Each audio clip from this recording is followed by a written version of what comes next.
رمضان أقبل فالقلوب مريضة والنور أمسى خافتا بكياني قل لي متى يأتي الصباح بنوره ومتى ننصاع للإحسان. إن الحمد لله نحمده ونستعينه ونستغفره ونؤمن به ونتوكل عليه ونعوذ بالله من شرور أنفسنا ومن سيئات أعمالنا من يهده الله فلا مضل له ومن يضلل فلا هادي له وأشهد أن لا إله إلا الله وحده لا شريك له وأشهد أن محمدًا عبده ورسوله أما بعد فإن خير الحديث كتاب الله وخير الهدي هدي محمد صلى الله عليه وسلم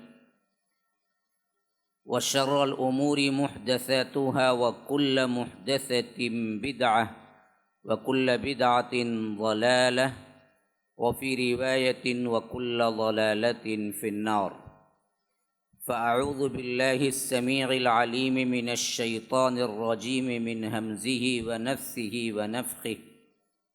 إنما المؤمنون إخوة فأصلحوا بين أخويكم واتقوا الله. اللهم أرنا الحق حقا وارزقنا اتباعه وأرنا الباطل باطلا وارزقنا اجتنابه. اللهم علمنا ما ينفعنا وانفعنا بما علمتنا وارزقنا علما. رب اشرح لي صدري ويسر لي أمري واحلل عقدة من لساني يفقه قولي. اس اللہ کے نام سے ابتدا جس کے ناموں کی کوئی انتہا ہی نہیں. ولو ان ما فی الارض من شجرۃ اقلام والبحر يمده من بعده سبعة أبحر ما نفدت كلمات اللہ. اس ذات اقدس پر کروڑوں درود و سلام ہو جو تمام جہانوں کے لیے رحمت للعالمین بن کے آئے تھے. اللہم صلی علی محمد وعلی آل محمد كما صلیت علی ابراہیم وعلی آل ابراہیم انک حمید مجید وبارک علی محمد وعلى آل محمد كما باركت على إبراهيم وعلى آل إبراهيم إنك حميد مجيد. برادران اسلام، واجب الاحترام بزرگوں، دوستوں، عزیز ساتھیوں، لائق احترام ماؤں اور بہنوں،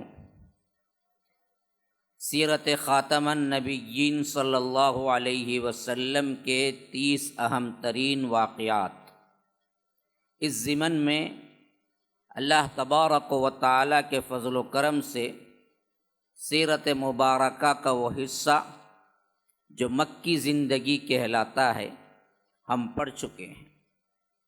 بغیر کسی تمہید کے گزشتہ کا خلاصہ اگر آپ کے ذہنوں میں ہے تو میں کچھ یادیں آپ کو دلاتے ہوئے آگے بڑھنے کی کوشش کروں گا.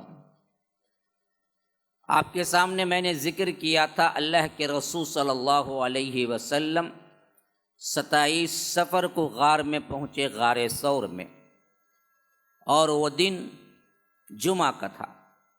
پھر جمعہ، ہفتہ اور اتوار یہ 3 دن وہاں پر رہے.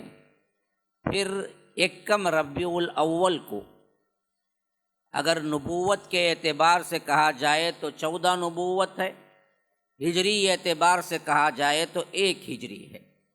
اللہ کے رسول صلی اللہ علیہ وسلم غار ثور سے نکلے تو اس وقت حضرت ابوبکر صدیق ردیف بنے.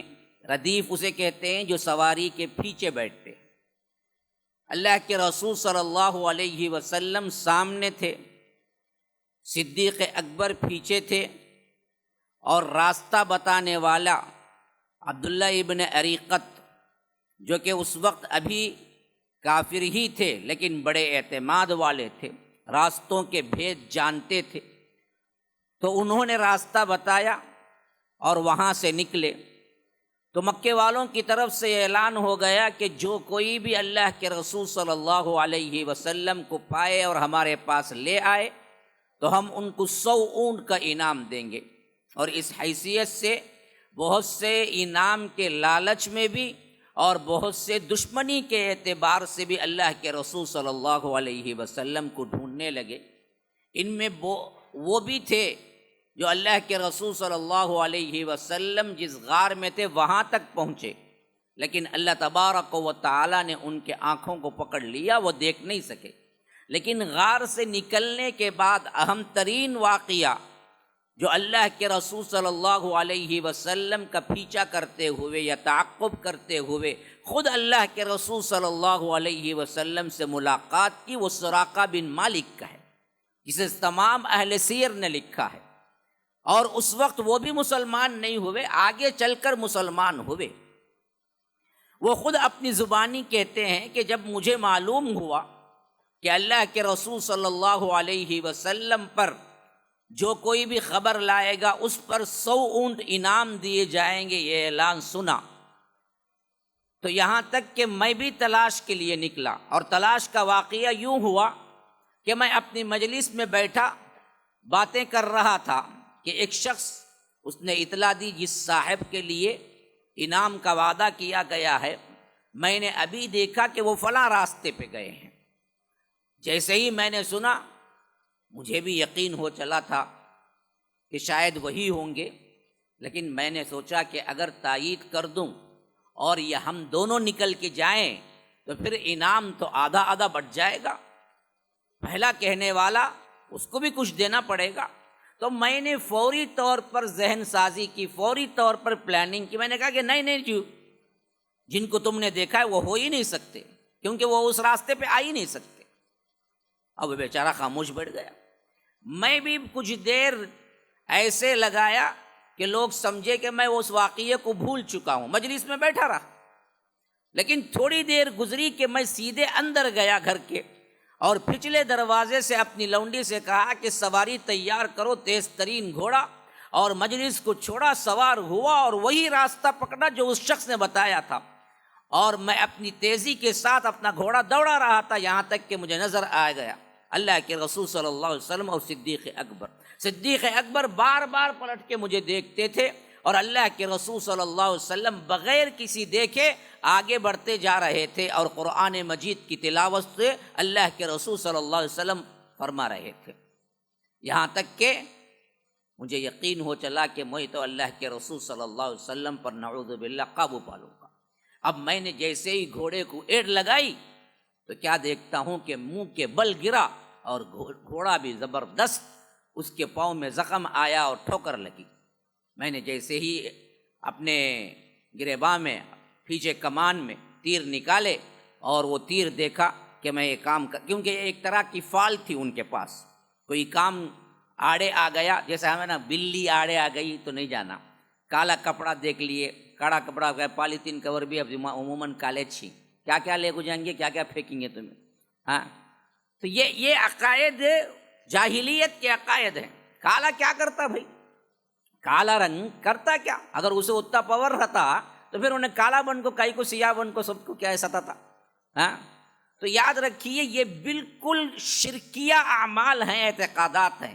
بلی آڑے آ گئی فلاں، اور بعض لوگ ایسے بھی کہتے کس کی صورت دیکھے گی جی، میں کس کی دیکھے تو بھی کچھ نہیں ہوتا جی، اس کی صورت میں اتنا پاور کا تو انہیں بڑا بادشاہ بن جائے گا، سب کو دکھا لو، یہی مجھے دیں گے نہیں اتنا تمہیں مر جائیں گے تمہیں، وہاں سے انہیں کیا ہے پاؤں پڑیں گا، بھائی نکو دیکھو بھائی تمہیں کہتے دیال تو تم ناراضی۔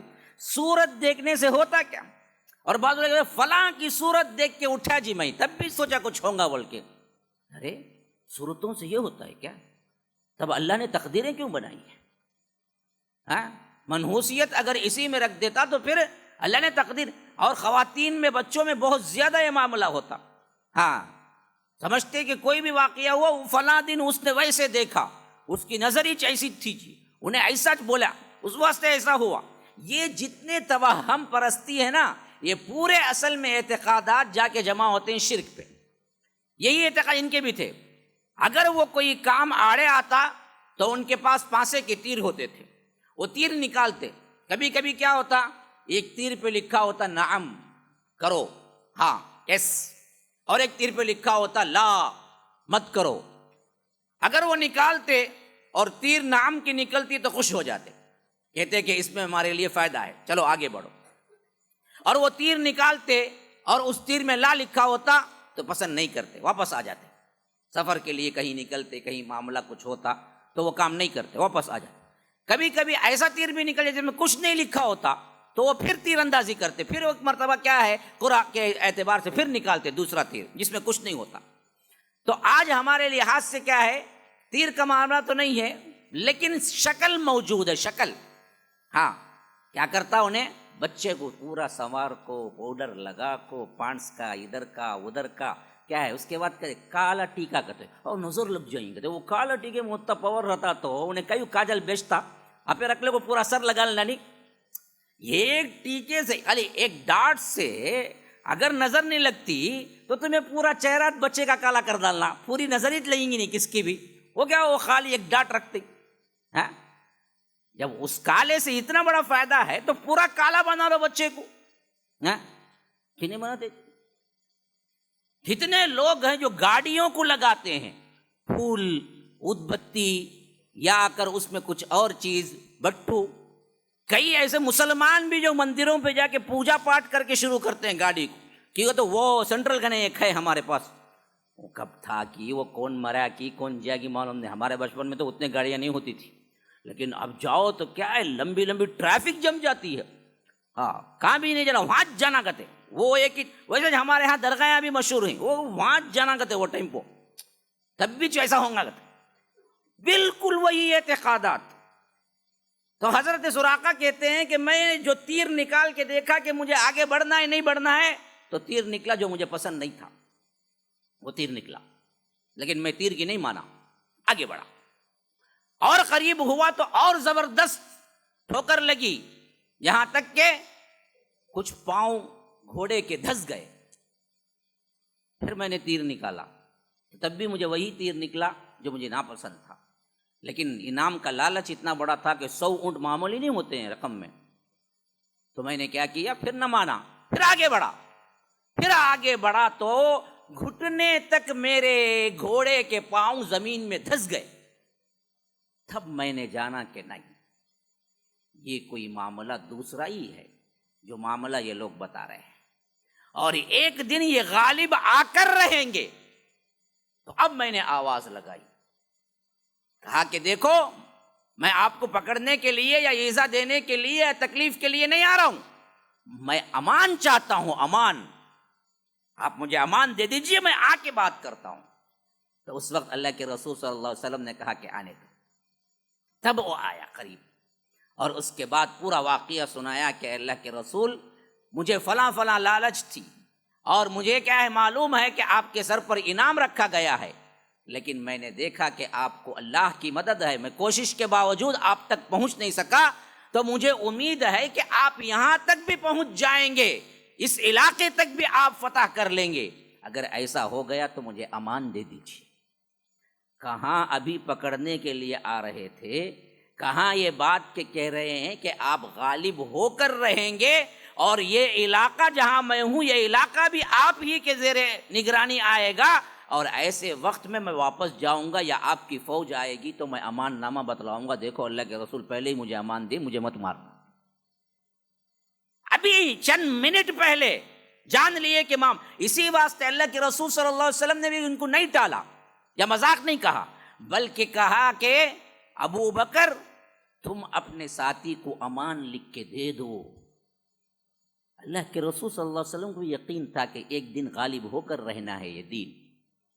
صدیق اکبر نے انہیں امان نامہ لکھا کہ تمہارے لیے امان ہے اللہ اور اس کے رسول کی طرف سے، تمہیں کچھ نہیں ہوگا۔ بعض روایتیں اس بات کی بھی شاہد ہیں کہ ایسے وقت میں ہی اللہ کے رسول صلی اللہ علیہ وسلم کی زبان مبارک سے جملہ نکلا کہ سراقہ اس دن تمہارا کیا حال ہوگا جب تم کسریٰ کے کنگن پہنو گے۔ اسی وقت بشارت بھی دے دی، کہاں کسریٰ کہاں سراقہ۔ کسریٰ وہ تھا اس زمانے کا جیسے آج کا امریکہ ہے، ہاں، اور اچانک میں کہوں کہ بھائی تمہاری کیا حالت ہوگی، جو بائیڈن کی واچ تمہارے ہاتھ میں ہوگی، بولے تو کیا پاگل ہوئے، کیا پوچھیں گے؟ ویسا ہی تھا معاملہ ہے، جیسے اللہ کے رسول صلی اللہ علیہ وسلم نے کہا سراقہ اس وقت تمہاری کیا حالت ہوگی جب سراقہ کسرا کے کنگن، وہ زمانے میں کیا کرتے تھے، بادشاہ کنگن پہنتے تھے، جیسے ہم چوڑیاں کہتے ہیں، بنگڑیاں جسے بولتے ہیں عورتیں پہنتی ہیں، لیکن کنگن کیا ہوتے تھے، بادشاہ پہنتے تھے، بڑے بڑے سونے ہیرے جواہرات کے ہوتے تھے، ایک ہاتھ میں پہنتے تھے یا دو ہاتھ میں۔ تو اللہ کے رسول صلی اللہ علیہ وسلم نے کہا کہ وہ جو کسرا پہنتا ہے وہی کنگن تم پہنو گے ایک دن، اس وقت تمہارا کیا حالت ہوگی۔ اور پھر بعد میں کہتے ہیں سراقہ، اللہ کی قسم سعد ابن ابی وقاص کے لشکر میں خود شامل تھا اور میں گیا تھا، پھر آنے کے بعد سراقہ کی جو چیزیں مدینہ منورہ پہنچی تو اس کا لباس، اس کا وضع قطع، وہ سب جو بڑے قیمتی تھے کپڑے، وہ سب جب آئے تو صحابہ میں بات چیت ہونے لگی کہ فٹ کون ہوگا اس کے مطابق، یعنی اس کے مطابق چوڑان اونچا ویسے ہونا چاہیے نا کہ وہ کپڑے بھی فٹ آئیں۔ تو بعض لوگوں نے کیا کیا تھا، بتایا تھا، مشورہ دیا تھا حضرت عمر کو کہ یہ سراقہ پہ بڑے فٹ ہوں گے، کسرا کا قد، اس کا کیا ہے حیت وغیرہ ملتی جلتی ہے، شاید آپ پہنا کے دیکھیں۔ تو بطور صرف ایک نمونے کے حضرت عمر نے سراقہ کو بلایا اور کہا کہ سراقہ یہ کسرا کے کپڑے پہنو۔ تو جب وہ بہو پہن کے نکلے تو حیران ہو گئے، ایسے بھی عجمی لوگ پہنتے ہیں، یعنی عربوں کے لیے اشنبا تھا، عربوں کے لیے بڑی پریشانی تھی۔ عرب لوگ بڑے سادہ ہیں، بھائی آج بھی سادہ ہیں، ہاں ان کے پاس سادگی پہلے سے ہے اور اسلام بھی سادگی پسند ہے، لیکن عجم میں ہی یہ اللے تللے ہیں جتنے بھی ہیں۔ تو ایسا بھی کوئی انسان پہنتا ہے کہ ادھر سونا ادھر ہیرے ادھر جواہرات، یہ فلاں وہ فلاں، تو تب جا کے حضرت عمر نے دیکھا کہ کسرا اتنا پہن کے بیٹھتا ہے۔ تو اس وقت حضرت سراقہ نے کہا کہ میں قربان جاؤں، اللہ کے رسول صلی اللہ علیہ وسلم نے مجھے پہلے ہی اطلاع دی تھی کہ سراقہ تمہاری کیا حالت ہوگی جب تم کسرا کے کنگن پہنو گے۔ اس وقت حضرت عمر دیکھنے کے لیے وہ تمام لباس ان کو پہنایا تھا۔ کب ہے، حالات کیا ہیں، بالکل بے آسرا بے سہارا، راتیں رات چھپ کے نکلے ہیں، راستے میں بو سونگتے پھر رہے ہیں، قتل کا اندیشہ ہے، کوئی پرسان حال نہیں ہے، لیکن اللہ کے رسول صلی اللہ علیہ وسلم ایسے وقت پیشن گوئی کرتے ہیں جو آ کے سچ ثابت ہوئی۔ تو جیسے آج بھی اللہ کے رسول پیشن گوئی جو کیے ہیں وہ سچ ثابت ہو کر رہے گی، ہمیں کوئی اختلاف نہیں ہے۔ اور حالات کا رخ دیکھ کے آپ نہیں سوچنا چاہیے کہ ایسے حالات کیسے بدلتے، حالات بدلنے والا رب العالمین ہے، بس ہم کو بدلنا چاہیے، حالات ہی بدل جائیں۔ آج کی حالت میں دیکھیے کیا زور ہے، کیا پکڑ ہے، مسلمانوں پر کیسے تنگیاں ہو رہی ہیں، کیا کچھ ہو رہا ہے، دور دور تک کوئی کرن نظر نہیں آتی ہے روشنی کی، لیکن کیا ہے، ہم مایوس ہو جائیں، ہم ہندوستان چھوڑ کے بھاگ جائیں، ہم بزدلانہ باتیں کریں، ہم بس مایوس ہو کے بیٹھ جائیں کہ بھائی اب کیا ہو سکتا ہے، کچھ نہیں ہو سکتا ہے، سب گیا ہمارا۔ نہیں، حالات دکھ رہے ہیں ایسے، یہی ہو کر رہیں گے، نہیں ہے ایسی بات۔ جن لوگوں کو اللہ تبارک و تعالی نے طاقت دی، یہ طاقت کچھ بھی نہیں تھی فرعون اور حامان اور اسی طرح قارون کے سامنے، لیکن اللہ نے ان کو مٹا دیا اور وہ ایسے ہو گئے گویا کہ کبھی دنیا میں بسے ہی نہیں تھے۔ تو یہ آج کے آنے والے جانے والے، ان کا کیا شمار قطار ہے؟ ہاں، ایمان ہونا چاہیے، مسلسل زندگی میں عمل ہونا چاہیے، ایک ایم، ایک مقصد ہونا چاہیے، اس کے تحت اللہ تبارک و تعالیٰ کے دین کے لیے کام کرنا چاہیے، پھر تو حالات بدلتے ہیں۔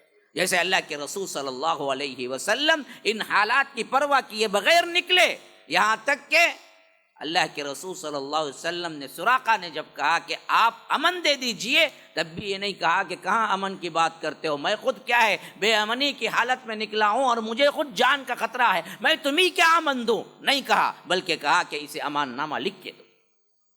پھر یہاں سے آگے بڑھے اللہ کے رسول صلی اللہ علیہ وسلم، 8 دن لگاتار سفر تھا، 8 دن، 1 ربیع الاول سے لے کر 8 ربیع الاول تک، پھر پیر کا دن تھا، جہاں پر اللہ کے رسول صلی اللہ علیہ وسلم قبا پہنچے۔ قبا پہنچنے کا وہ واقعہ رحیق المختوم میں بڑے تفصیل کے ساتھ صفی الرحمن مبارک پوری رحمہ اللہ نے ذکر کیا ہے کہ اللہ کے رسول صلی اللہ علیہ وسلم جب قبا پہنچے تو صحابہ ہر دن مدینے کے راستے کی طرف، جو مکے سے ہو کے مدینہ آتا تھا، اس راستے کی طرف بیٹھ کے انتظار کرتے، کیونکہ ایک حد تک پورے مسلمان ہو چکے تھے۔ حضرت مصعب بن عمیر کی دعوت اور حضرت سعد بن معاذ اور اسعد بن زرارہ اور اسید بن حضیر کی دعوت سے اللہ کے رسول صلی اللہ علیہ وسلم مدینہ پہنچنے سے پہلے مدینہ 100% مسلم ملک بن چکا تھا۔ تو جب معلوم ہو گیا اللہ کے رسول مکے سے نکل گئے صلی اللہ علیہ وسلم، صلی اللہ علیہ وسلم کھولنے سے کیا نہیں ہوگا، دانت میں درد ہو کو پورے دانت نکل کو جھڑ جائیں گے نہیں، بالکل معمولی ہے، درود ہے، صرف کہہ لینا چاہیے، ثواب کا ثواب بھی، عظمت کی عظمت بھی۔ ہاں، اس سے اللہ کے رسول صلی اللہ علیہ وسلم کی عظمت نہیں بڑھ جاتی، تمہارے ثواب کی عظمت بڑھ جاتی، تمہارے لیے نیکیاں ہیں۔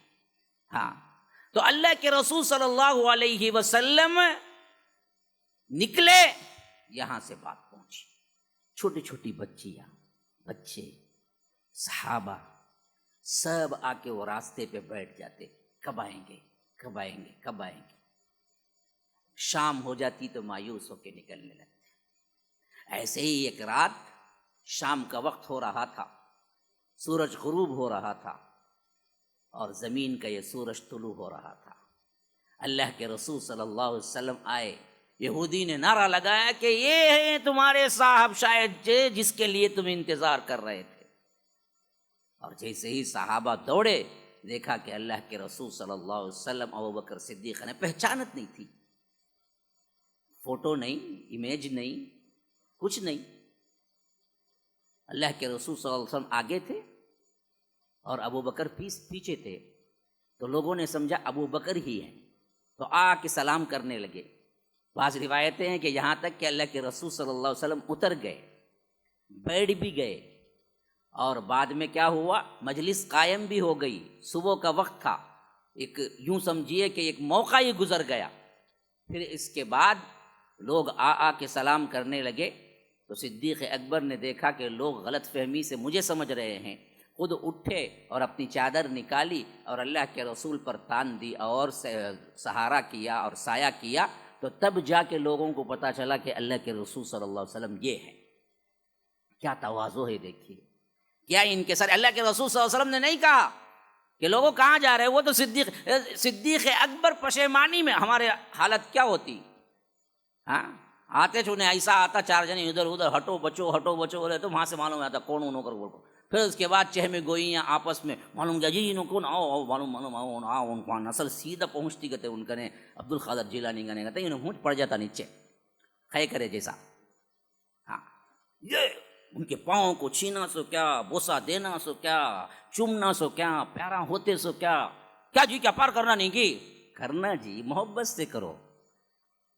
ہاں، عقیدت و احترام یہ کہ تم اسے اللہ سمجھو، تم اسے رسول سمجھو۔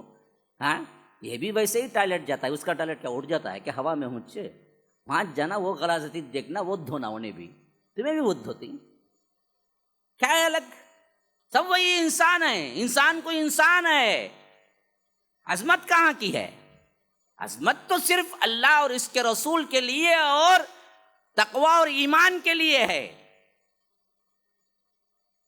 اللہ کے رسول صلی اللہ علیہ وسلم آئے ہیں پتہ نہیں، یہاں تک کہ اللہ کے رسول صلی اللہ علیہ وسلم پر سائے کے لیے حضرت صدیق اکبر اٹھے، تو تب لوگوں کو پتہ چلا اللہ کے رسول صلی اللہ علیہ وسلم آ گئے۔ اللہ کے رسول صلی اللہ علیہ وسلم ملاقات کر رہے تھے قبا میں۔ اللہ کے رسول 4 دن ایک روایت میں ہے، 8 دن ایک روایت میں ہے، 12 دن ایک روایت میں، 14 دن بہر کیف ایک مدت تک اللہ کے رسول صلی اللہ علیہ وسلم قبا میں رہے۔ لیکن اس میں سب سے اہم ترین کام کیا ہوا؟ کام یہ ہوا کہ اللہ کے رسول صلی اللہ علیہ وسلم نے مسجد بنائی۔ لمسجد اسس علی التقوی من اول یوم احق ان تقوم فیہ۔ اللہ کے رسول صلی اللہ علیہ وسلم، یہ وہ مسجد ہے جس میں آپ کو کھڑا ہونا چاہیے۔ کیوں؟ اسس علی التقوی، پہلے دن سے اس کی بنیاد جو رکھی گئی وہ تقوی پہ رکھی گئی۔ من اول یوم احق ان تقوم فیہ، تو ایسے تقوی کی بنیاد پر رکھی گئی مساجد میں آپ کو کھڑا ہونا چاہیے۔ اور وہاں کے لوگوں کی اللہ تعریف کرتا ہے، فیہ رجال یحبون ان یتطہروا، وہاں کے لوگ ایسے ہوتے ہیں جو بڑے پاکی پسند ہیں، بڑے طہارت پسند ہیں، واللہ یحب المطہرین، اور اللہ تبارک و تعالی طہارت والوں کو، پاک ہونے والوں کو، پاکی پسند کرنے والوں کو پسند کرتا ہے۔ بعض روایتیں ہیں کہ اللہ نے خاص اہل قباء کی تعریف کیوں کی؟ پاکی پسند ہیں، وہ استنجا کے لیے جاتے تو بھی استنجا اور مٹی دونوں استعمال کرتے، ہاں پیشاب کے لیے پانی لینے کو استنجا بولتے ہیں، ہاں انہیں لوگ، ہمارے لوگ کیا بولتے ہیں؟ استنجا جگہ تو بھائی بولتے ہیں، کہا جی استنجا جگہ تھا، پانی لے لو جگہ تھا، تو بات سمجھ رہے ہیں نا؟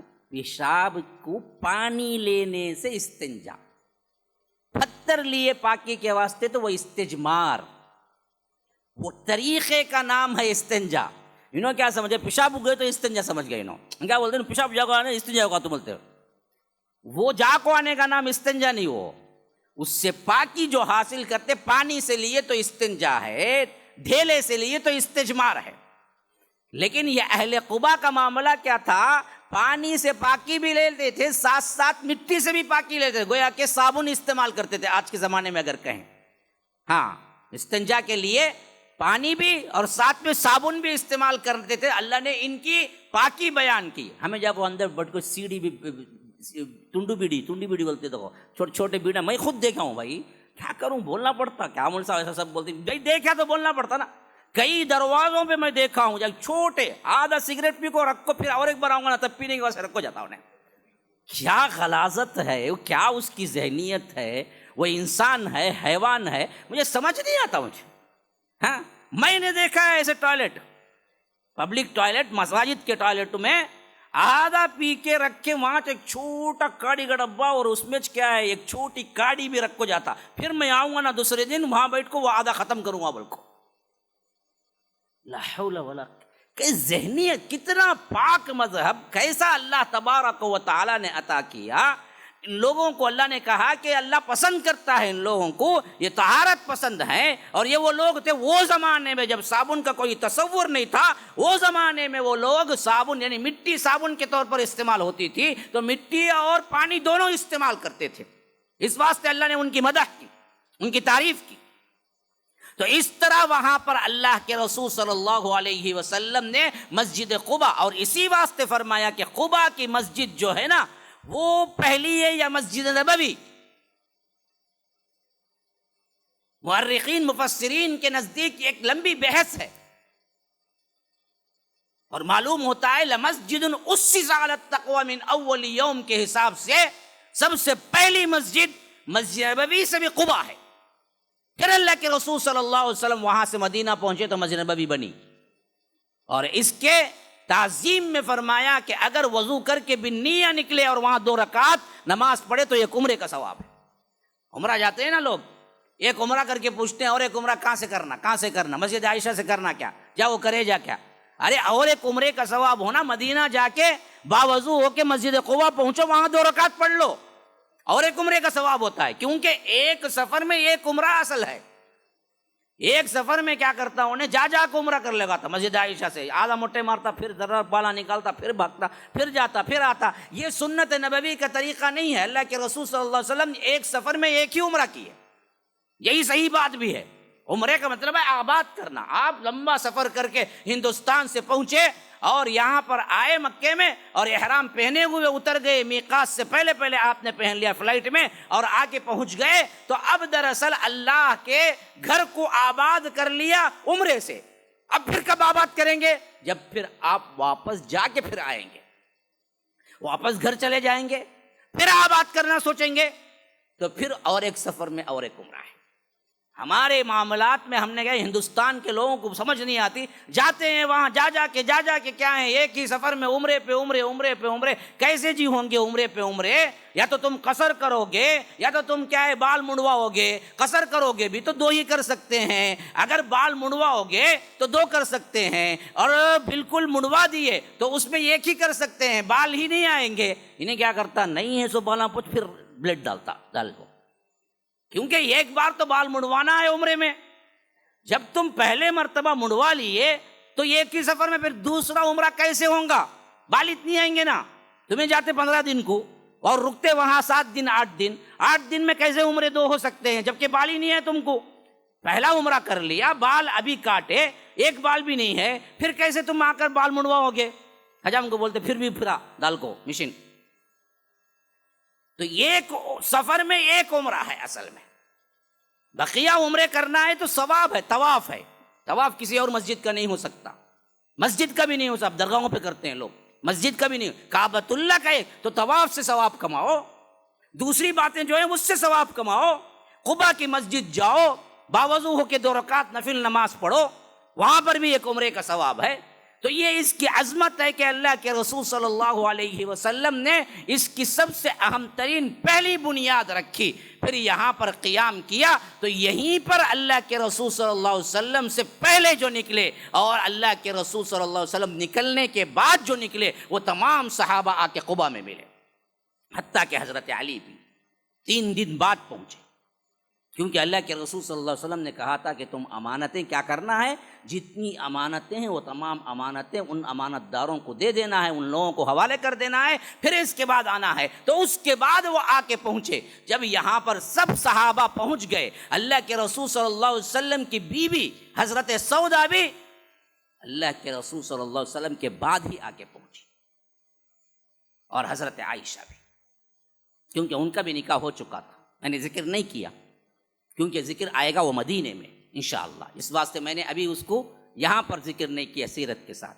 تو غرض کہ اللہ کے رسول صلی اللہ علیہ وسلم قباء پہنچنے کے بعد، وہاں پر مسجد کی بنیاد رکھنے کے بعد، پھر اللہ کے رسول صلی اللہ علیہ وسلم وہاں سے نکلے مدینہ منورہ کے لیے۔ حضرت انس بن مالک کہتے ہیں کہ اللہ کی قسم، جس دن اللہ کے رسول صلی اللہ علیہ وسلم مدینے میں داخل ہوئے اس سے میں روشن ترین دن کوئی نہیں دیکھا، اور جس دن اللہ کے رسول صلی اللہ علیہ وسلم وفات پائے اس دن سے سیاہ ترین دن کوئی نہیں دیکھا۔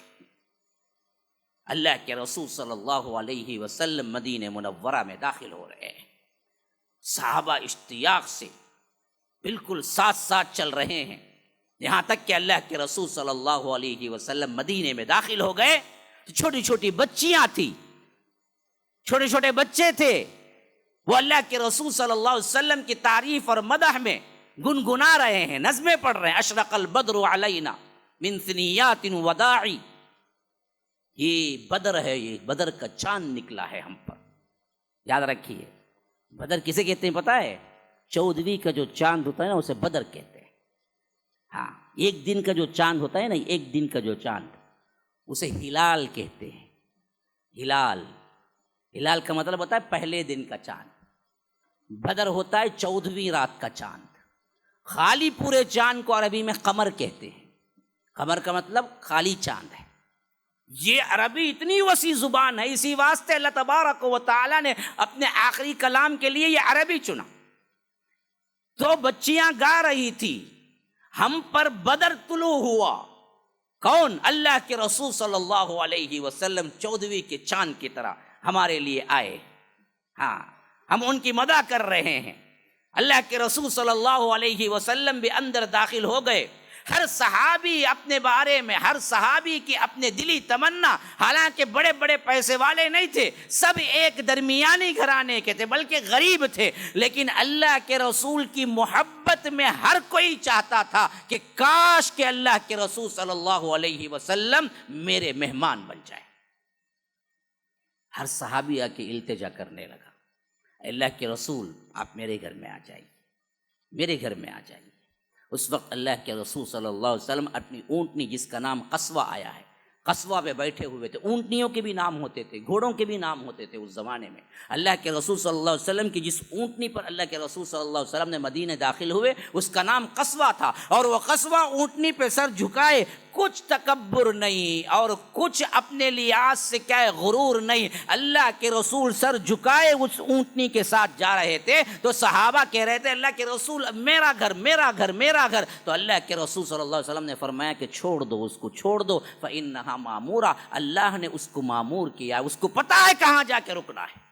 جہاں وہ رکے گی وہیں پاس میں ٹھہروں گا.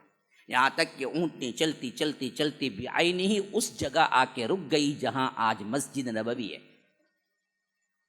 بالکل ایک چٹیل میدان تھا اس وقت, اور 2 یتیم بچوں کی جگہ تھی, سہل اور سہیل نامی. اس جگہ پہ آ کے بیٹھ گئی. جیسے ہی بیٹھی 2 صحابی اس طرف سے اور اس طرف سے, ایک طرف سے نکلنے والے صحابی آ کے التجا کرنے لگے, اللہ کے رسول اس میدان سے سب سے زیادہ نزدیک میرا گھر ہے, آپ آ جائیے.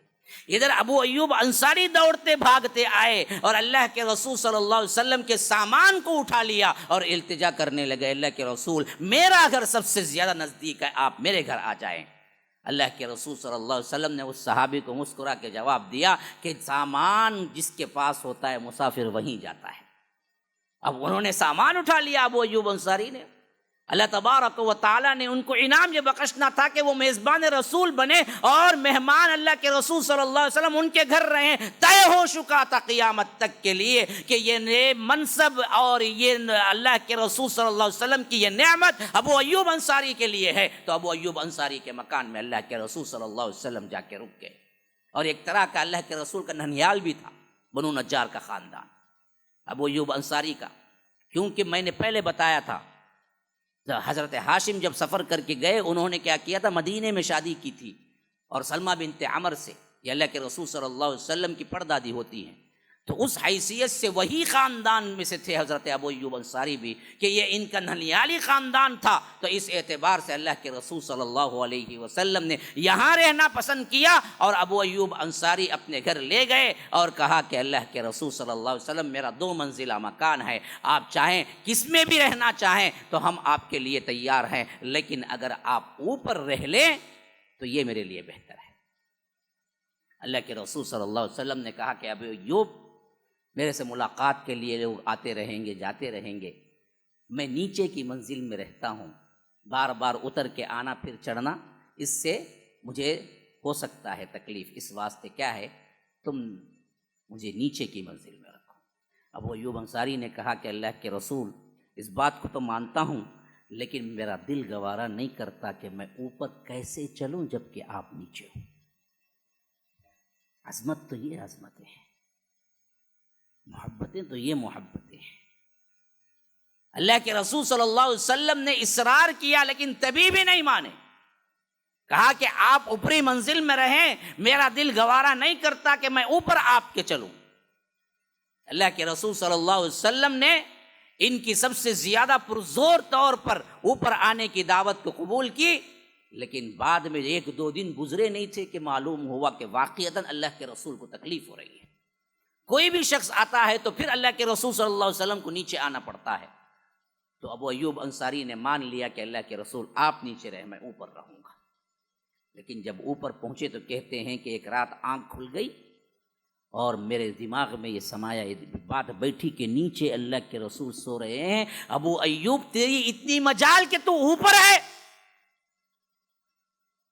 بس یہ احساس جاگا کہ میں اپنے آپ کو سکیڑتے یہ کونے میں بیٹھ کے پوری رات گزاری, کہیں کچھ بے ادبی نہ ہو جائے. صبح اترا تو آنکھیں بالکل لال تھی, نیند نہ ہونے کی وجہ سے چہرے پر آثار نظر آ رہے تھے. اللہ کے رسول صلی اللہ علیہ وسلم نے پوچھا کہ ابو ایوب کیا ہوا؟ کہا کہ اللہ کے رسول کل رات مجھے احساس ہوا کہ آپ نیچے ہیں اور میں اوپر ہوں, یہ میری مجال کہاں ہے؟ تو اللہ کے رسول صلی اللہ علیہ وسلم نے سمجھایا کہ ابو ایوب فکر نہ کرو، یہ دراصل کیا ہے، بے ادبی نہیں ہے، میں نے خود خوشی سے تمہیں اجازت دی ہے کہ مجھے اوپر رہنا تکلیف دہ ہے۔ تب کہیں جا کے حضرت ابو ایوب انصاری کو اطمینان ہوا۔ اللہ کے رسول صلی اللہ علیہ وسلم 6 مہینے تک ابو ایوب انصاری کے مکان میں رہے، یہاں تک کہ اللہ کے رسول صلی اللہ علیہ وسلم کا گھر یعنی بیویوں کے حجرے تعمیر ہوئے۔ یہ کیسے ہوئے یہ بھی یاد رکھ لیجئے، بہت ہی سبق آموز معاملہ ہے۔ کیا تیاری ہوئی، کیسے گھر بنے، کس معاملے میں اللہ کے رسول صلی اللہ علیہ وسلم نے اس دنیا میں رہنے کو اہمیت دی، ذرا غور کر کے دیکھو۔ اللہ کے رسول صلی اللہ علیہ وسلم آنے کے بعد پہلی ہجری میں سب سے اہم ترین کام اپنے صحابہ کے لیے کیا، اپنے گھر بنوانے سے بھی پہلے۔ حضرت انس بن مالک کہتے ہیں کہ ہمارے ہی مکان میں سب کو جمع کیا گیا، مہاجر بھی آئے، انصار بھی آئے۔ اللہ کے رسول صلی اللہ علیہ وسلم نے پوچھا کہ دیکھو تمہارے پاس ہمارے مہاجرین بالکل بے یار و مددگار آئے ہیں، ان کی سپورٹ کے لیے تم کو اور ان کو بھائی بھائی بناتا ہوں، کیا تم راضی ہو؟ انصار تو بڑے بہترین سخی لوگ تھے، انہوں نے کہا کہ اللہ کے رسول آپ جو کہیں ہم کرنے کو تیار ہیں، حتیٰ کہ ہم اپنے بزنس میں شریک کرنا ہے تو بھی ہم شریک کر لیتے ہیں۔ اللہ کے رسول صلی اللہ علیہ وسلم نے کہا کہ نہیں، ہم تمہارے لیے صرف ایک دوستی کا ایک معاہدہ بھائی چارگی کرتے ہیں کہ ایک انصار کو بلایا، ایک مہاجر کو بلایا، ان دونوں کے درمیان کہا کہ تم آج سے بھائی بھائی ہو۔ یہ بھائی بھائی سگے بھائیوں سے بھی آگے بڑھ گئے۔ اس طرح اللہ کے رسول صلی اللہ علیہ وسلم تمام مہاجرین کو انصار کے گھروں میں بانٹ دیا، کیونکہ 500 لوگ، ایک گھر ہے جہاں پر 5 افراد رہتے تھے، اچانک 15-20 افراد آ جائیں تو سنبھالیں گے کیسے؟ اللہ کے رسول صلی اللہ علیہ وسلم مدینے میں اس کی تدبیر یہی کی کہ اللہ کے رسول صلی اللہ علیہ وسلم نے مہاجرین کو انصار میں بانٹ دیا اور ہر کوئی ایک دوسرے کا بھائی بن گیا۔ اس میں سب سے اہم ترین مثال عبد الرحمن بن عوف ہیں۔ سعد بن الربیع انصاری تھے، عبد الرحمن بن عوف مہاجر تھے، اور آئے تھے کچھ نہیں تھا، سب کچھ چھوڑ کے آئے تھے مکے میں، اور ادھر پرسان حال کوئی نہیں تھا۔ حضرت انس بن مالک کے مکان میں اللہ کے رسول صلی اللہ علیہ وسلم نے عبد الرحمن کے کوئی ہاتھ کو پکڑا اور سعد بن الربیع کے ہاتھ کو پکڑا، دونوں کو ہاتھ میں ہاتھ دیا، کہا کہ آج سے تم بھائی بھائی ہو۔ تو سعد بن الربیع واقعہ میں ہمیشہ کہا کرتا ہوں ہمارے لیے بہت ہی نصیحتوں والا ہے۔ سعد بن الربیع نے عبد الرحمن کو ہاتھ پکڑا، سیدھے اپنے گھر لے گئے، اپنا اثاثہ کل اٹھا کے سامنے رکھا، کہا کہ یہ میرے گھر کی چیزیں ہیں، آج سے تم بھائی ہو۔ اللہ کے رسول نے بنایا، آدھا آدھا تمہارا ہے، تمہارا آدھا ہے، میرا آدھا ہے۔ میری 2 بیویاں ہیں، ابھی وہاں پر حجاب نہیں نازل ہوا تھا، پردے کا حکم، کہا کہ دیکھ لو جس کو تم پسند کرتے ہو میں طلاق دیتا ہوں، عدت کے بعد شادی کر لینا۔ یہ بھائی چارگی کہیں دیکھا ہے آپ؟ کہا کہ 2 باغ ہیں، ایک باغ تمہارا ہے، ایک باغ میرا ہے۔ یہ سب سن کے عبد الرحمن بن عوف نے کہا کہ اللہ آپ کے مال میں، آپ کی اولاد میں برکت دے، مجھے کچھ نہیں چاہیے، مجھے صرف اتنا بتائیے کہ بازار کا راستہ کہاں ہے۔ ابو ایوب انصاری نے کہا کہ بازار فلاں جگہ ہے۔ پھر حضرت عبد الرحمن بن عوف کہتے ہیں کہ صبح سویرے میں جاتا، لکڑیاں خود کاٹتا، چھلتا، پھر لے آ کے بازار میں بیچتا، تو اس سے کچھ پیسے درہم مل جاتے جس سے میں اپنا گزارا کرتا، یہاں تک کہ اللہ تبارک و تعالی نے مجھے مال بہت دے دیا۔ مالدار ترین صحابہ میں سے ایک ہے عبد الرحمن بن عوف۔ ادھر یہ کام ہوا۔ دوسرا کام، اللہ کے رسول صلی اللہ علیہ وسلم کے لیے اونٹنی قصبہ جہاں بیٹھی تھی، اللہ کے رسول صلی اللہ علیہ وسلم نے یہ جگہ پسند فرمائی، کہا کہ میں اس میں مسجد بننا چاہتا ہوں۔ صحابہ نے کہا اللہ کے رسول بالکل حاضر ہے۔ پوچھا زمین کس کی ہے؟ کہا کہ 2 یتیم لڑکوں کی ہے، سہل اور سہیل کی، اور ان کے چچا اور ان کے بڑے لوگ یہیں پر ہیں، اور وہ خود سے آ کے دینا چاہتے ہیں۔ اللہ کے رسول صلی اللہ علیہ وسلم نے ان کو بلایا، کہا کہ اس زمین کو میں قیمتاً لوں گا، تحفتاً نہیں۔ کہا کہ اللہ کے رسول ہم خود تحفہ دینا چاہتے ہیں۔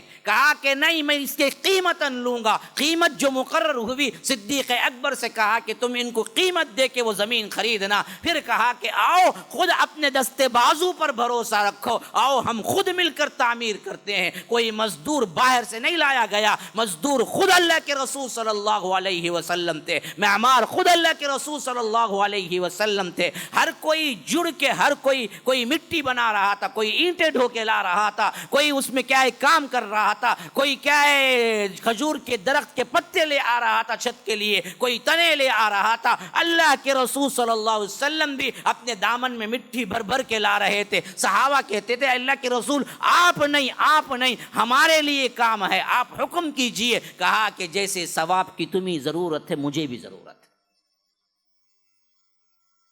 مٹی اٹھاتے اٹھاتے تھکان شروع ہو گئی تو اللہ کے رسول صلی اللہ علیہ وسلم نے یہ نظم, یہ رجز گا کے صحابہ کو جگایا. اللہم لا عیش الا عیش الآخرہ فاغفر للانصار والمہاجرہ. اے اللہ زندگی تو زندگی صرف آخرت کی زندگی ہے, یہ دنیا کی کوئی زندگی نہیں ہے. یہ کیا زندگی ہے, یہاں تو ایک دن مرنا ہے, اصل تو آخرت ہے. تو اے اللہ مہاجرین اور انصار کی مغفرت کر دے, انہیں کیا ہے آخرت کی زندگی عطا کر دے. صحابہ کہتے ہیں کہ جیسے جیسے اللہ کے رسول صلی اللہ علیہ وسلم کی آواز بلند ہوتی اللہم لا عیش الا عیش, تو صحابہ اور جوش سے اور آگے بڑھ بڑھ کے وہی بات کہتے کہتے اللہم لا عیش الا عیش الآخرہ فاغفر للانصار والمہاجرہ. کوئی مٹی اٹھا رہا ہے, کوئی اینٹ بنا رہا ہے, کوئی کیا ہے مسالہ اس کے اندر رکھ رہا ہے. کہ اس طرح اللہ کے رسول صلی اللہ علیہ وسلم نے دیواریں اٹھائی اور درمیان میں تنا دیا, کھجور کے پتے اوپر ڈالے اور اس کو مکمل کیا مسجد کے طور پر.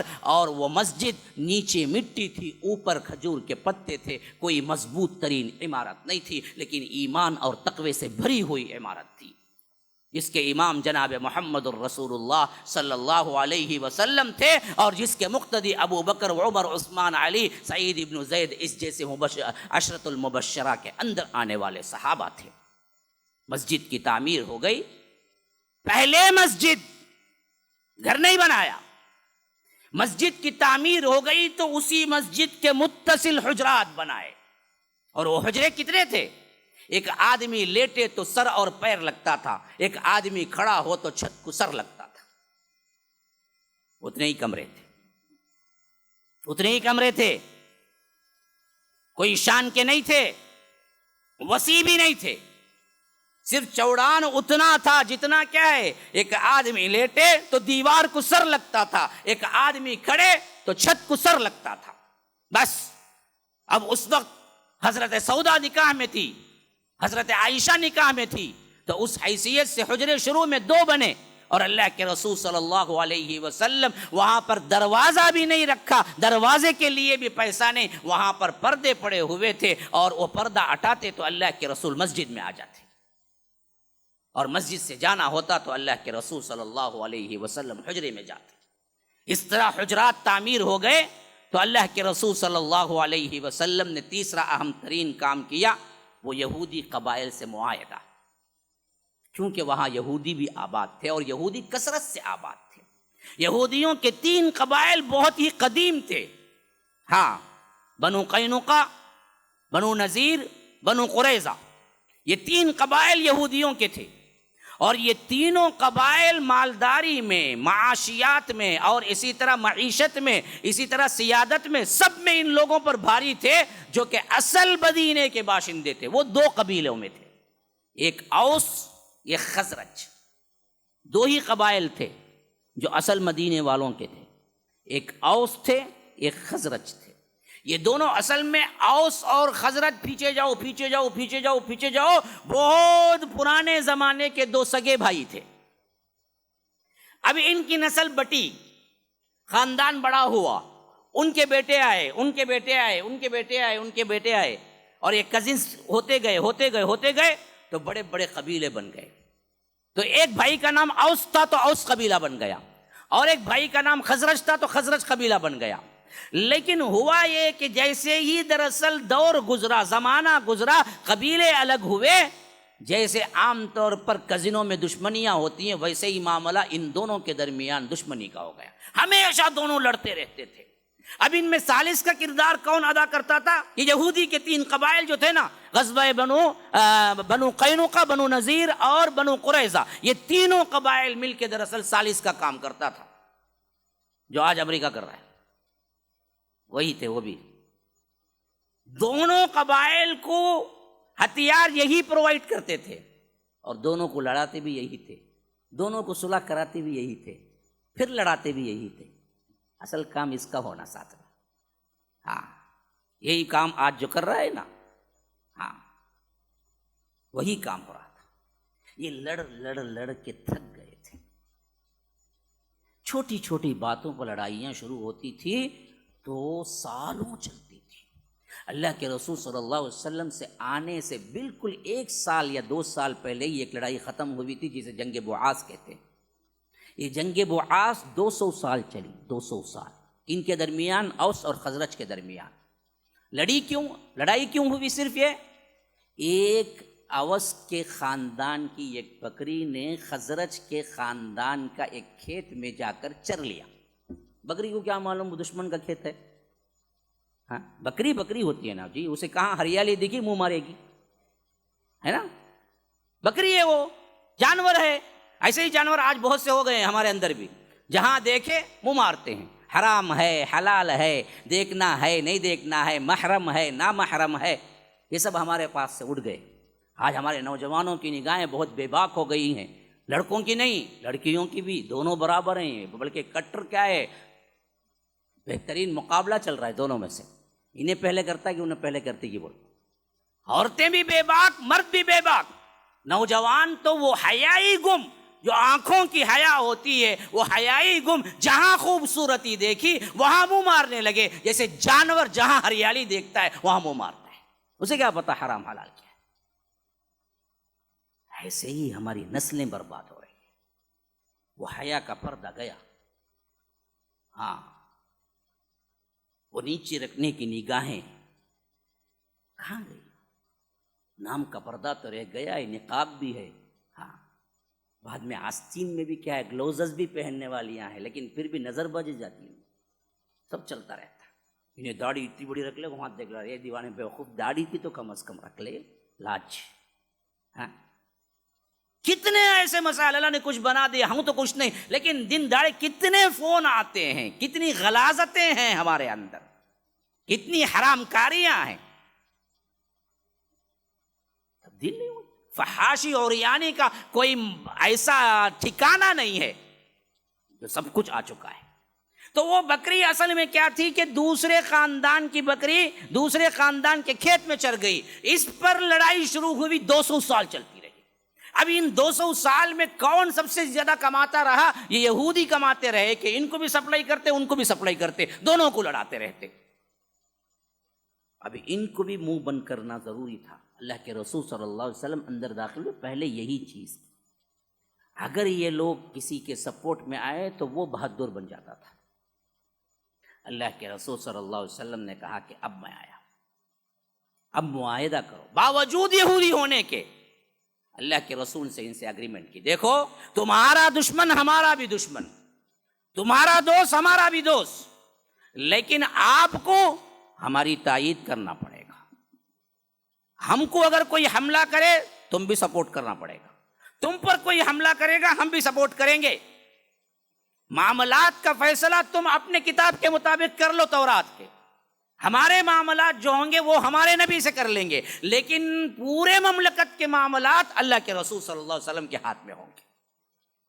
دشمنی دوستی یہ دونوں دراصل ہمارے ساتھ رہے گی، تمہارا دوست ہمارا بھی دوست ہے، ہمارا دشمن تمہارا بھی دشمن ہے۔ ان باتوں پر معاہدہ ہوا، اگریمنٹ ہو گئی۔ اب یہاں سے کیا ہو گیا؟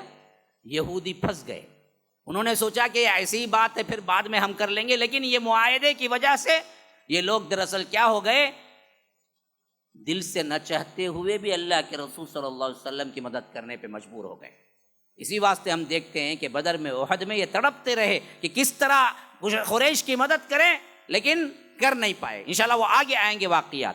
یہ 3 واقعات اہم ترین ہیں پہلی ہجری کے اندر۔ کیا کیا واقعات؟ 3 واقعات کون سے جو پہلے ہجری کے اندر ہوئے ہیں؟ ہاں، مسجد نبوی کی تعمیر، مہاجرین و انصار کا بھائی چارہ۔ نمبر 3، یہودیوں کے ساتھ معاہدے۔ اللہ کے رسول صلی اللہ علیہ وسلم یہ کرنے کے بعد اصحاب رسول اللہ صلی اللہ علیہ وسلم کی تربیت، اہل صفہ وہیں سے وجود میں آئے۔ مسجد نبوی کی تعمیر ہوئی تو یہ مسجد صرف نمازوں کے لیے مختص نہیں تھی، مسلمانوں کا ہر کام اسی مسجد کے اندر ہوتا تھا۔ آج مساجد تو شاندار ہیں لیکن نمازوں کے لیے کھولے جاتے ہیں اور بند کر دیے جاتے ہیں۔ اگر یہ مکاتب بن جائیں، یہ مدارس بن جائیں، یہ مراکز بن جائیں تو یاد رکھیں دنیا کی کوئی طاقت ہمیں مٹا نہیں سکتی۔ کتنے مساجد ہیں، بڑے بڑے مساجد، اور ان کے اکاؤنٹس میں لاکھوں کا روپیہ پڑا ہوا ہے، لیکن قوم کے کوئی کام نہیں آتا ہے، صرف نماز پڑھتے ہیں، لاک کرتے ہیں۔ اگر یہ تمام مساجد مراکز بن جائیں، تمام مساجد اسکولز بن جائیں، تعلیم ہو وہاں پر، یہی سسٹم تھا انگریز آنے سے پہلے تک بھی۔ اسکول کہاں تھے ہمارے؟ یہی مساجد تھے، یہی مکتب تھے، یہیں جا کے بچہ پڑھتا تھا۔ فارسی پڑھنا ہو، عربی پڑھنا ہو، میتھس پڑھنا ہو، زوالوجی پڑھنا ہو، یہیں پڑھتا تھا، یہی مساجد تھے۔ کالجز اور اسکول تو ان لوگوں نے آ کے ایجاد کیا تھا۔ انگریزوں آنے کے بعد تو ہوا تھا یہ سب کچھ، اس سے پہلے ہماری تعلیم و تربیت کہاں ہوتی تھی؟ مساجد کے اندر ہوتی تھی۔ استاد کون ہوتا تھا؟ وہی مسجد کا امام جسے آج 2 ٹکے کا امام بنا کے چھوڑ دیے۔ یہ سلسلہ تھا تو کوئی ہمیں مٹا نہ سکا۔ آج مساجد ہم نے کیا کر دیا؟ نمازوں کے لحاظ سے رکھ دیا اور بقیہ تمام کام اس سے ہٹا دیے، تو مسجدیں صرف خالی پڑی ہوئی ہیں، لاکھوں کا اثاثہ ہے، لیکن قوم کی خدمت میں کوئی کام نہیں ہو رہا ہے۔ اللہ کے رسول صلی اللہ علیہ وسلم کی مسجد تربیت گاہ تھی، اللہ کے رسول صلی اللہ علیہ وسلم کی مسجد عبادت گاہ تھی، اللہ کے رسول صلی اللہ علیہ وسلم کی مسجد تعلیم گاہ تھی، اللہ کے رسول صلی اللہ علیہ وسلم کی مسجد اسی طرح کے ہتھیار اور دوسرے جنگی طور پر جو تجربے ہونا چاہیے تھا وہ بھی وہیں ہوتے تھے، فیصلے ہونا تھا کورٹ وہ بھی وہیں ہوتے تھے، شریعت کے مسائل سیکھنا تھا یہ بھی وہیں ہوتے تھے، دروس اور تدریس یہ بھی وہیں ہوتے تھے۔ اللہ کے رسول صلی اللہ علیہ وسلم کے پاس خواتین کو آنا تھا بھی وہ بھی وہیں ہوتے تھے۔ ہاں، حتیٰ کہ فجر اور عشاء میں بھی آتے تھے۔ بخاری کے اندر یہ روایتیں ہیں کہ اللہ کے رسول صلی اللہ علیہ وسلم کی نماز کے لیے ہم مسجد جاتے تھے، فجر کی نماز، جمعے میں نہیں، ہم تو جمعہ رکھے ہیں جی، اسی پہ پکارا ہے۔ کیوں بلائے عورتوں کو؟ عورت مال جا سکتی ہے، سنیما جا سکتی ہے، تھیٹر جا سکتی ہے، دریا جا سکتی ہے، ادھر ادھر پھر سکتی ہے، اپنے عاشق کے ساتھ کیا ہے بائکوں میں ادھر ادھر جا سکتی ہے، کسی کو کچھ نہیں ہے۔ مسجد کو کھولو تو پوچھتے ہیں کہ کیوں عورتوں کو بلایا؟ اللہ کے رسول صلی اللہ علیہ وسلم کے زمانے میں 5 وقتہ نمازوں کو بھی آیا کرتی تھی، فجر کو بھی آیا کرتی تھی، عشاء کو بھی آیا کرتی تھی۔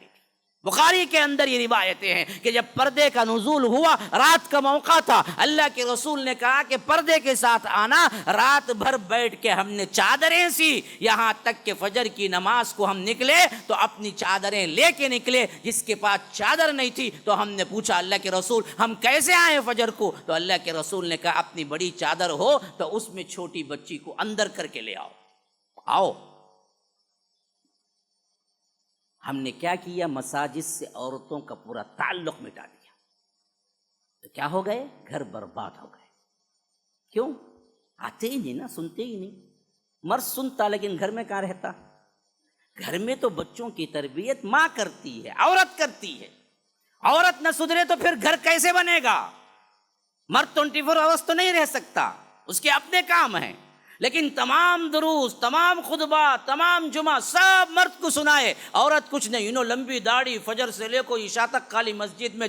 عورت اس کی بیوی پوچھو نماز کیا معلوم نہیں، اسے پڑھتی اتنی نماز ہے۔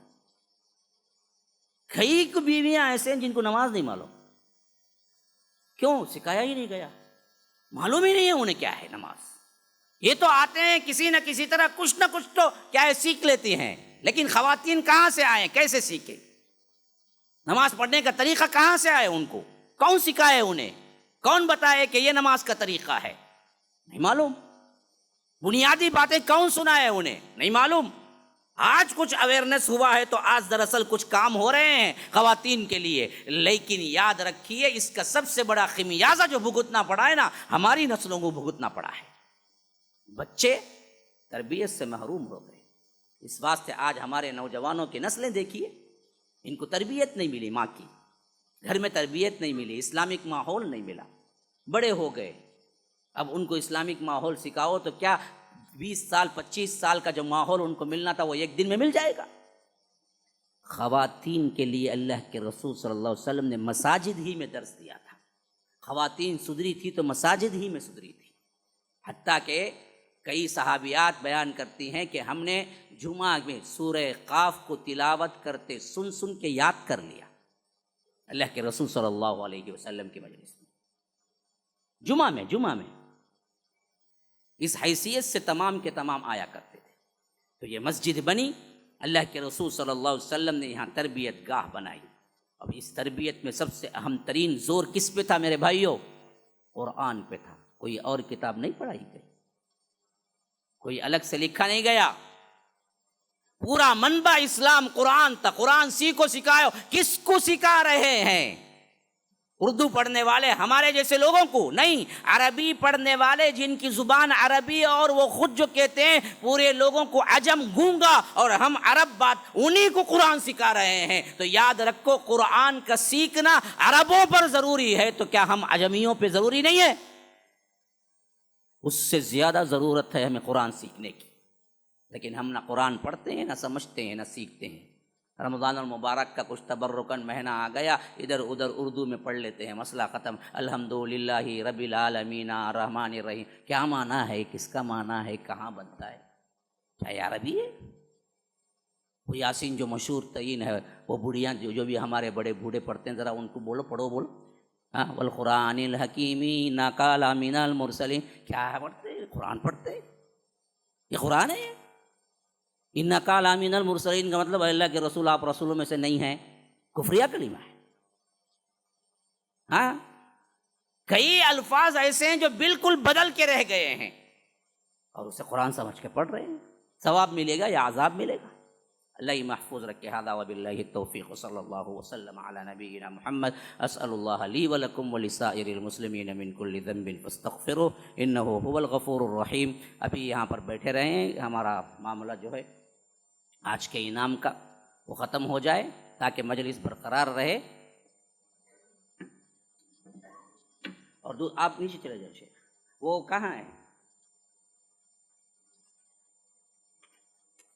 اور ایک اعلان بھی ہے خاص طور پر چندے کے سلسلے میں. مرکز الاسلامی للتعلیم والتربیہ، یہ کہاں بھئی ہے؟ یہ ضلع جام تاڑا جھارکھنڈ. اچھا، وہاں کا ایک مرکز ہے، وہاں کا ایک اسلامی ادارہ ہے اور اس میں تقریباً 540 طلباء و طالبات ابتدائی تا عربی چہرم تک حفظ اور تجوید اور دیگر علوم اثریات سے بھی مستفیض ہو رہے ہیں. اور کہتے ہیں کہ اس میں 180 ایسے ہیں جو کہ اقامتی طور پر غریب اور یتیم نادار طلباء وہاں پڑھتے ہیں. بقیہ آپ کو ضرورت نہیں ہے کہ بس آپ کو یہ اعلان ہے کہ جو کچھ بھی آپ کے پیکٹ اور پاؤچ اور والٹ میں ہے اس میں سے جو دے سکتے ہیں، جتنا دے سکتے ہیں دے کے جائیں گے. ایک بات یاد رکھیے، یہ جو مواقع ملتے ہیں نا، یاد رکھو یہ نعمت ہے. کیونکہ صحیح جگہ خرچ کرنا اور اس سے صحیح فائدہ اٹھانا، یہ اگر انسان کو مل جائے نا، اس کا تھوڑا سا انفاق بھی کفایت کر جاتا ہے. غلط جگہ پہنچ جانا، چادریں چڑھانا، لے کو 1000 روپے کی، پھر وہ بوندی والے گنج جانا، وہ چادر اسے آ جانا، انہیں سمجھ لے کوئی خرچہ کرتوں جا کو وہاں دیکھے تو خرچہ نہیں، الٹا عذاب ہوتا. تو اللہ اس سے بچا کر صحیح جگہوں پر، تعلیم گاہوں پر، مراکز پر، مدارس پر. اور اللہ کا بہت بڑا فضل یہ ہے کہ یہاں ہم کہیں ساؤتھ کے ایک کونے میں ہیں، چنئی، تمل ناڈو میں بھی ایک کونا چنئی، اور یہ لوگ جو آ رہے ہیں پورے انڈیا سے، کوئی یو پی سے آ رہا ہے، کوئی جھارکھنڈ سے آ رہا ہے، کوئی بہار سے آ رہا ہے، تو معلوم ہے کہ یہاں کے لوگ دل والے ہیں، دینے والے ہیں، اور ہم کیا ہیں 5 روپے اندر سے ٹوٹل کے رکھنے والے ہیں، تو کتنا نام خراب ہوگا میرے بھائی۔ وہ لوگ سمجھتے ہیں یہاں کے لوگ دل والے ہیں، یہاں دیتے ہیں، اسی واسطے آتے ہیں، اور آپ کیا ہے جو ہے عطا کرتے ہیں۔ تو اس سے پوری انڈیا کے اندر جہاں جہاں مراکز ہیں، مدارس ہیں، اس سے بہت بڑا فائدہ ہوتا ہے، اور وہ تعلیم گاہوں میں خرچ ہوتا ہے، اس سے بہترین امت کی مائیں بہنیں اور اسی طرح امت کے اعتبار سے بڑے بڑے علماء تیار ہوتے ہیں۔ آج نہیں دکھے گا لیکن اس کا پھل بہت جلد آپ کو دکھے گا، اور دکھ رہا ہے۔ کہاں کہاں آپ جائیں، یہ جو کچھ بھی نارتھ سائڈ کے بڑے بڑے علماء ہیں وہی تو ساؤتھ کو سنبھالے ہوئے ہیں۔ ہمارے اپنے کتنے ہیں حفاظ اور علماء؟ کتنے ہیں بھائی؟ یہاں کی زیادہ وہاں کی زیادہ ہے؟ ہاں، تمہیں دیے تو اتنا زیادہ ہونے۔ تو اب جاتے جاتے جتنا، علی بھائی کسی بھی پکڑو نہ کو نیچے دین دے، ہاں، تو جاتے جاتے وہاں پر موجود ہیں شیخ، جتنا ہو سکے آپ لوگ مدد کر کے جائیے۔ ایک دعا کی درخواست آئی ہے، کلیم صاحب یو ایس اے میں ایکسیڈنٹ کی وجہ سے، اللہ اکبر، ان کا انتقال ہو گیا ہے۔ رمضان المبارک کا مہینہ ہے، دعا کیجئے کہ اللہ تبارک و تعالی ان کی مغفرت فرما دے، اللہ تبارک و تعالی ان کے حسنات کو قبول فرمائے، ان کے سیئات سے درگزر فرمائے، ان کے قبر کو نور سے بھر دے، اور انہیں اعلیٰ علیین میں جگہ دے۔ اور ایک رفیع اللہ شریف کے لیے بھی کیا ہے، بیک پین ہے، درد ہے، ان کے لیے دعا کیجئے کہ اللہ تبارک و تعالی انہیں صحت میں زندگی عطا کرے، اللہ تبارک و تعالی انہیں شفاء کاملہ عاجلہ مستقبل عطا فرمائے، اللہ تبارک و تعالی ایسی صحت دے جس کے بعد کوئی بیماری نہ ہو۔ اور جتنے بھی مریض ہیں ہم اللہ سے دعا کرتے ہیں کہ اے اللہ ان سب کو تو شفاء کاملہ عاجلہ مستقبل عطا فرما۔ یہاں ہے نا بھائی آج کے ٹوٹل جنہوں نے جوابات دیے ہیں وہ 198 ہے، ماشاء اللہ۔ بولو نا جی اللہ اکبر، پیسہ نہیں پوچھتے نا، ہاں ماشاء اللہ۔ صرف جو داخل ہوئے ہیں وہ 190 پر 8 ہیں، ماشاء اللہ۔ تو یہ چیز بہت آگے تک جا رہی ہے، بہت لوگ سن رہے ہیں، محنت کر رہے ہیں، جواب دینے کی کوشش کر رہے ہیں، ماشاء اللہ۔ اور یہاں کے لوگ صرف کیا ہے، ہنسنے کی کوشش کر رہے ہیں۔ دور دراز سے لوگ کیا ہے، داخلہ لے رہے ہیں، اس میں آ کر آگے بڑھ رہے ہیں، لیکن اپنے بہت کم آ رہے ہیں۔ آپ بھی داخلہ لیجئے، کوشش کیجئے، علم حاصل کیجئے، کچھ نہ کچھ اس قوال کے ذریعے ایک بات بھی سیرت کی یاد رہ گئی، فائدہ ہی فائدہ ہے بھائی آپ کے لیے، نقصان تھوڑی ہے۔ ہاں، تو کوشش کیجئے جواب دینے کی، 1-2 مرتبہ سنیے، پھر 1 مرتبہ سنیے کیا جوابات ہیں، دیکھیے، ایک جواب بھی آپ کو یاد ہو گیا تو یہ بہت بڑا سرمایہ ہے تمہارے لیے۔ اور ونرز جو ہیں وہ 5 ہیں۔ چلیے ونرز کم ہو یہاں، اب بچوں کو بلاؤ، کہاں ہیں؟ کوئی چھوٹا، آؤ آؤ آؤ بیٹا آؤ، ہاں بسم اللہ بول کو اٹھاؤ، ہنکیا بن کر کو، ہنکیا بن کرو، مجھے دیکھتے ہیں گھر کو، کیا جی، ہاں لاؤ جاؤ، ان کو چاکلیٹ اللہ کو رکھو، بولانی بچہ کو جاؤ بولنے میں مشکل ہوتی ہے بھائی مجھے، چاکلیٹ اللہ کو رکھو، دے کو بھیجیں گے۔ ہاں اچھا، یہ کیا ہے بھائی، یہ پرو نہیں، یہ کیا تری ہے، یہ پی کیا نام ہے؟ سب سے پہلے کیا ہیں، پہلے نمبر پر اسلم آئے ہیں، یہ پی لکھے ہیں، کچھ اور نام بھی لکھے ہیں، وہ کیا نام لکھے ہیں پتہ نہیں ہے، آپ نمبر انٹر کیجئے۔ اور بیٹا آؤ، تمہیں آؤ جی، کوئی ایک جن آؤ جی، کیا بھی نہیں کرتا جی میں، اٹھاؤ جی، بسم اللہ بول کو، جاؤ جاؤ۔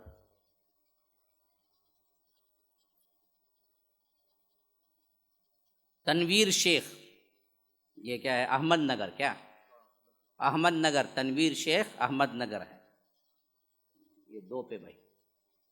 اور تم آؤ جی، اٹھاؤ، ہم کیا نہیں بن کرے نا تمہیں،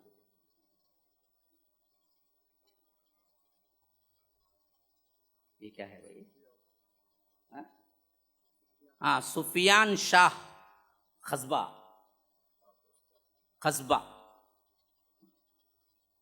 یہ 3 پہ۔